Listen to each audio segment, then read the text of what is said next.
Boa noite.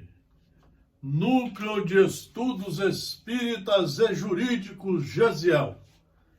Segunda-feira. Nós temos atividades segunda, quarta, sexta e domingo às 9 horas da manhã. Aqui só aulas de livros seguros, porque o nosso objetivo é incentivar o estudo. E não se estuda através de palestras gravadas, de vídeos sensacionalistas. Não se estuda. Só se estuda através de um programa lendo livros seguros. Esse é o nosso objetivo. Hoje nós vamos fazer uma reflexão profunda no livro A Voz do Monte, Richard Simonetti, editora Federação Espírita Brasileira. É uma reflexão muito profunda. Vale a pena. Os herdeiros do planeta. Bem-aventurados os mansos, porque herdarão a terra. Disse Jesus, está em Mateus 5,5. Há a velha história de um navio perdido, que por muitos meses navegou por mares desconhecidos. Certo dia, a tripulação exultante viu, à distância, numa elevação de terreno, junto à praia que surgia, uma forca. Uma forca. Todos respiraram aliviados. Graças a Deus, disseram eles, finalmente regressamos à civilização. O episódio exprime com propriedade o desvirtuamento de certas expressões. Civilização seria a plenitude do desenvolvimento cultural e espiritual da humanidade, com a eliminação da violência e da agressividade, formas primitivas de comportamento. A forca, por isso, jamais poderia representá-la, jamais poderia representar uma civilização, porquanto é a própria negação de seus valores essenciais. A morte como castigo para o crime exprime uma conceituação simplista da delinquência, que Jesus, há 2000 anos, situava como enfermidade da alma.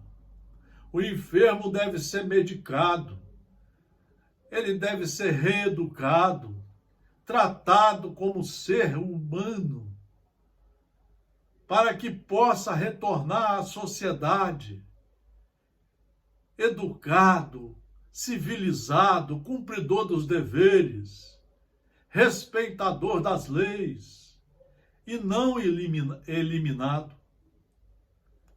Mas hoje, ainda na nossa sociedade, nós queremos eliminá-los, queremos segregá-los.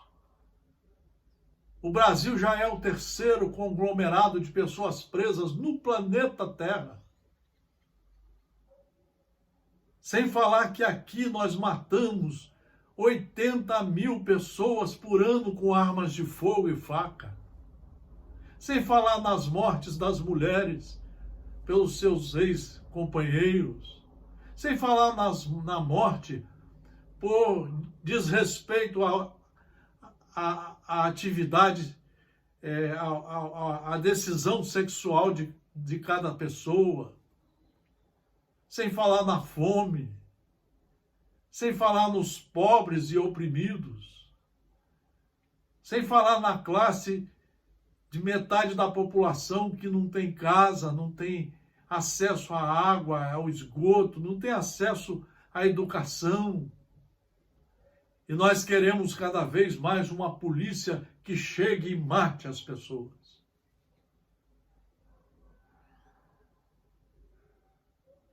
As próprias casas religiosas não sabem trabalhar o Evangelho, aliás, não conhecem o Evangelho. Nós precisamos mudar essa tonalidade do mundo. Esta lembrança nos vem a propósito da palavra mansidão, que, deturpada, tem hoje um sentido quase pejorativo. Usá-la para referir-se a alguém, soa como um xingamento, como se disséssemos: fulano é um infeliz, não tem reação nenhuma, corre água em suas veias.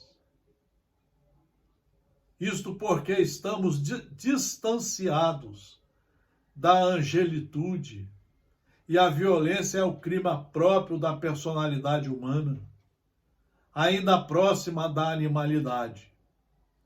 Por isso, os que exteriorizam impulsos de agressividade são chamados homens de verdade. Mas são estes também que geram a infelicidade nos lares, o desentendimento nos ambientes profissionais, a discórdia na sociedade, a violência no trânsito,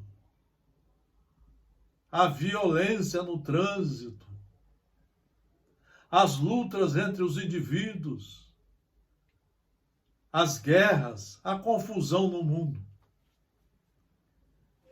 O mundo está ainda fazendo opção pela violência e pelos instrumentos que a própria violência cria para incrementá-la. Vejam a quantidade de policiais mortos no Rio de Janeiro e em São Paulo. Vejam a quantidade de pessoas que a polícia mata. E vejam a quantidade de criaturas mortas nas brigas entre os integrantes da sociedade. O Brasil vem batendo esse recorde já há mais de 15 anos. Quase 80 mil jovens são assassinados por ano. E nós ficamos ali, nós vamos de casa uma vez por semana na religião, voltamos para casa e achamos que está tudo resolvido.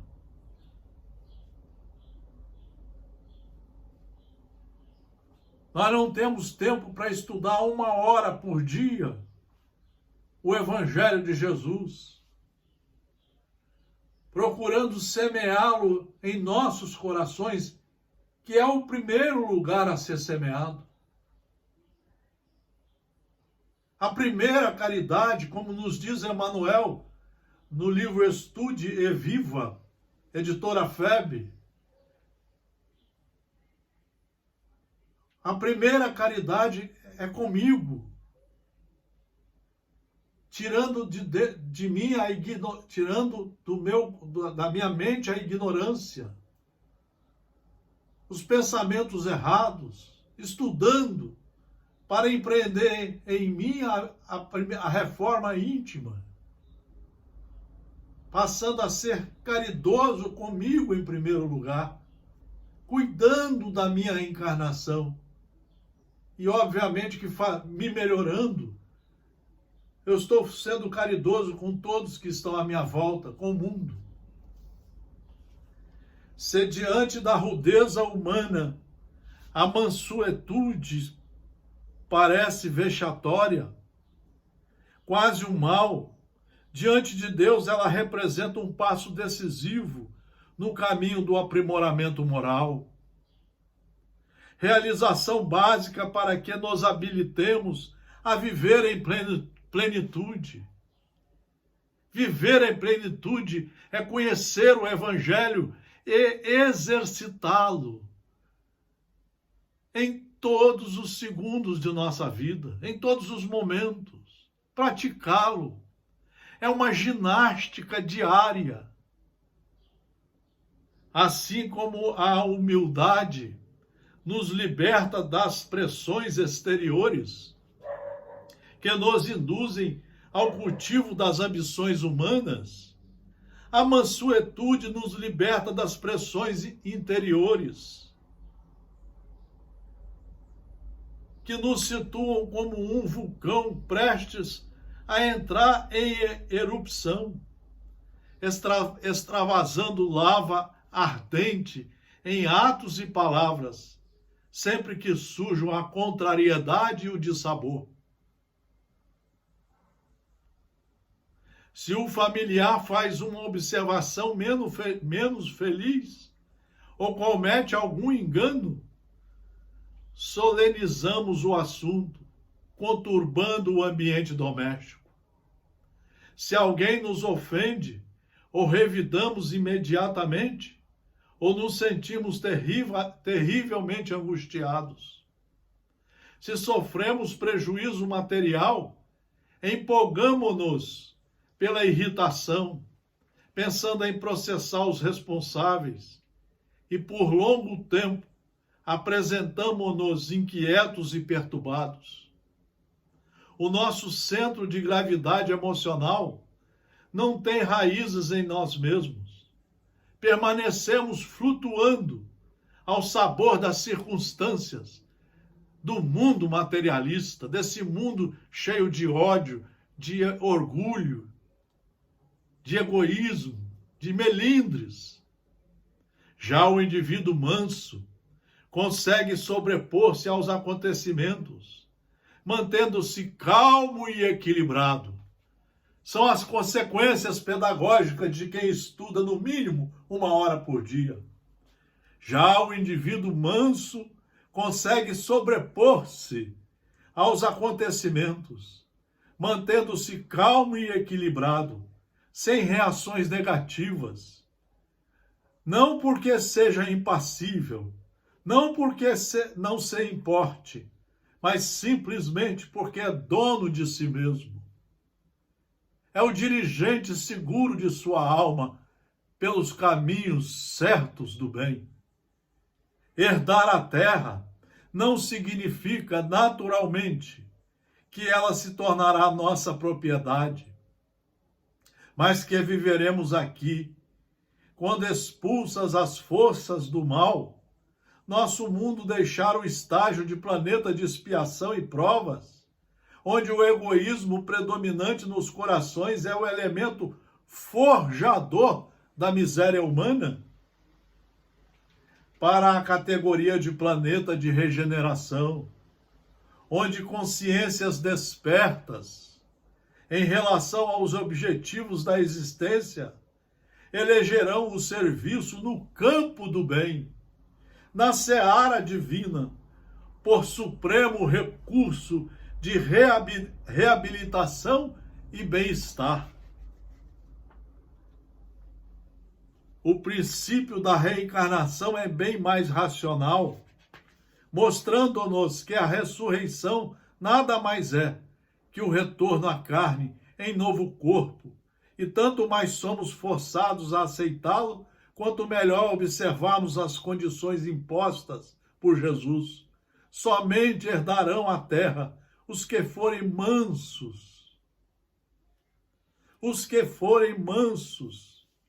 Aquele que cultiva o rancor, a mágoa, o ressentimento e o ódio, espalhando desajustes ao longo de seus passos, renascerá com a mente torturada por 1000 problemas, que o farão cogitar dos valores do perdão e da fraternidade. Assim, paulatinamente, a vida eliminará o troglodita que há em nós, a fim de que nasça o anjo. Então estaremos preparados para a divina herança. Estaremos preparados para viver num planeta de paz, de tranquilidade, de fraternidade, de respeito a tudo e a todos, só fazendo com o próximo o que gostaríamos que fosse feito conosco. Que reflexão profunda! Estudemos o Evangelho todo dia. Um grande abraço, uma boa segunda-feira. Muito obrigado pela atenção.